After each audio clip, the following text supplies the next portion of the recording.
was in the kitchen making dinner, and Andrew walks in and starts crying hysterically.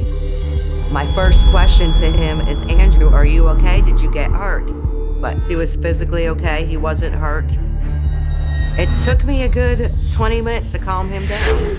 Andrew finally stopped crying and he asked me, Mommy, why did I die in that fire? I said, is this a dream? Did you have a dream last night? And he said, no, Mommy. I picked Andrew up and I consoled him and told him that Mommy would never let anything happen to him. It really didn't seem to help because he was so upset.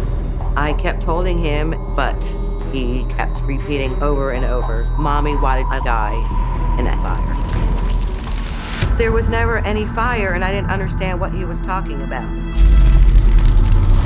My wife called me and told me he had approached her sobbing, asking her why he burned in a fire.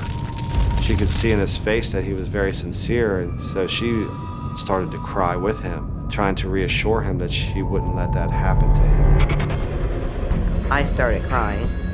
As a mother, you never want to see your child hurt, because the most important job of any parent is to protect your child. I thought at that age that it was very strange for a child to be talking about death.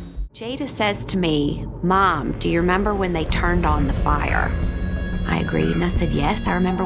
And she said, well, I saw something. What did you see? And she said it was like a movie in my head, except for it was outside of my eyes. It was all around me. It sounded like she was having some kind of a vision. I said, what did you see? And she said, I saw men with swords all around, and I saw men in robes, and they were white robes. Some of them were holding tall sticks with shiny gold crosses on the top. And she said they were very, very scary. They were gonna make me die. And so instead I walked into a big fire. And I said, what do you mean you walked into a fire? She said, they were gonna kill me anyway. I actually gasped and fell against the wall.